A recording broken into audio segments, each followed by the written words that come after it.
Breakfast with Bill McDonald on ABC Sunshine Coast.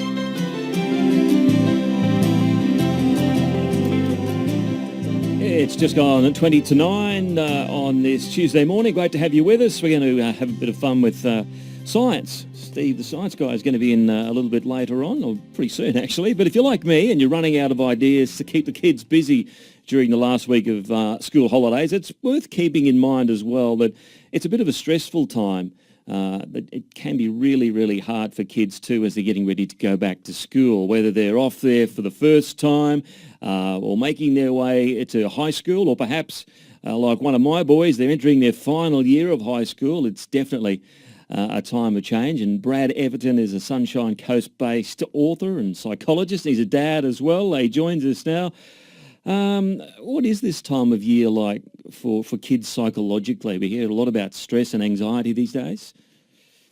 It's a big time, Bill, for kids and particularly for children who are actually going to a new school. But as you say, that final year, so there's those milestones that children are having to go through. It's also the family as well too. So it's very important just to recognise that it can be a somewhat anxious time of the year for the entire family. But it's also important to keep in mind that a certain amount of anxiousness is important. It's actually just learning how to control it. And how confronting can it be? We know it's always that, going to school the first day. How confronting is it for kids going for the first time to school? It can be very confronting.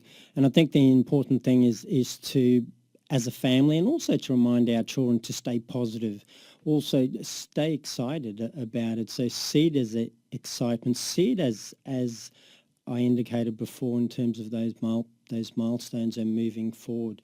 But the key thing, particularly for parents, share some positive stories with them. Encourage them to stay positive.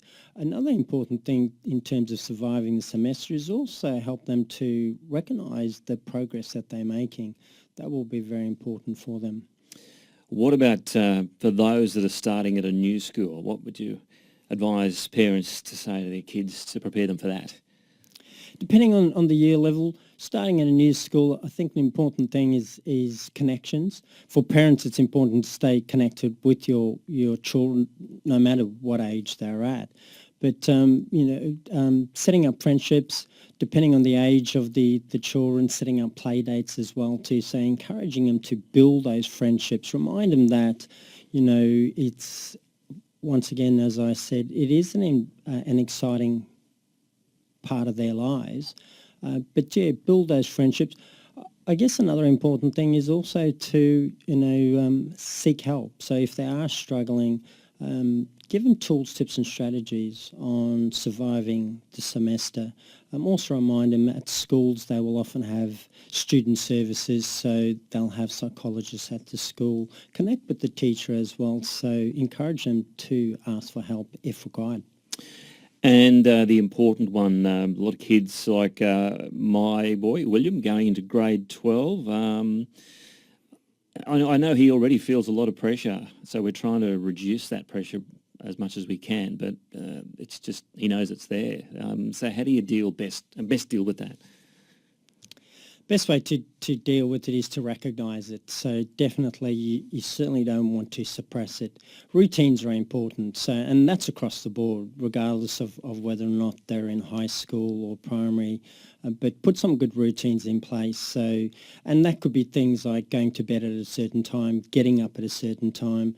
For the students in their year 12, organise a place in the house where they will have a study, so an actual designated study area.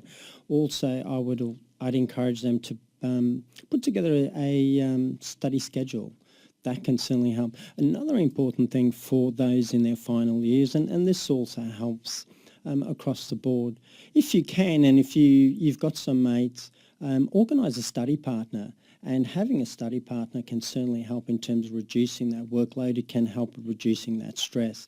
Self-care is another important one as well.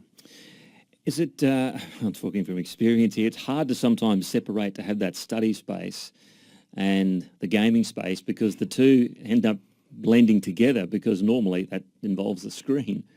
And that's what we find a challenge. Yep, I'm in here studying, but door opens quickly. Oh, I've got to reduce that game screen down. How do you combat that? Or can you? You just shrug your arms and go, well, this is what it's like today. I guess as a family, it's important to have family expectations. So have family expectations and discuss the expectations, particularly around screen time. Allow your children or your teenagers to manage themselves around it. But having a family expectation around screen time, preferably when it comes to screen time, set a time limit and allow them to take ownership for that and manage it themselves. As a parent, you can check in with them on that to ensure that they're actually sticking to what they say they're going to do. And what advice would you give for any parents, say, that have got a child that's really anxious and upset about and doesn't want to go to school? How to handle that the best? Because that can be a really traumatic time for a parent as well. That's a tough one. That's a tough one for the entire family. Seek help. So seek help. Speak to people at school. Speak to the school counsellors. Speak to the teachers. They would have come across these types of situations before. Encourage your child to seek help. Also point out to them that seeking help is not weakness, it's strength. And so they would be able to get lots of tools, tips and strategies, but remind them that a certain amount, as I said previously, Bill, a certain amount of anxiousness is important. And it's learning how to manage that. So learning some good relaxation techniques. There are lots of techniques out there in terms of staying calm and relaxed. But as I also indicated before, stay positive, stay excited, see the excitement around it as opposed to focusing on being nervous. If we focus on being nervous, there's a different mindset around that as opposed to staying excited. So talk about the benefits, talk about the good things that they can get from school. And kids love actually connecting with others. So it's see the opportunities that are available to them around this situation. One really quick one before we let you go. Should we do something with the kids this final week in the last few days to get them ready to get back into that routine and get their minds switched over from holiday mode to school mode? There's many things we can do, but it's all about preparation. And a key thing is to start to prepare them mentally, emotionally and psychologically. Have those conversations with them. I talk about the 6 Ps, and in my book I talk about these different strategies and techniques. But the 6 Ps in when it comes to preparation is, you basically want to put things in place around preparation. So preparation is very important. So you do want to prepare yourself mentally, emotionally and psychologically.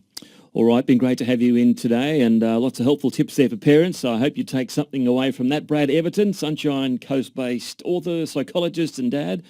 Really appreciate your time today. Thanks a lot. Thanks, Bill.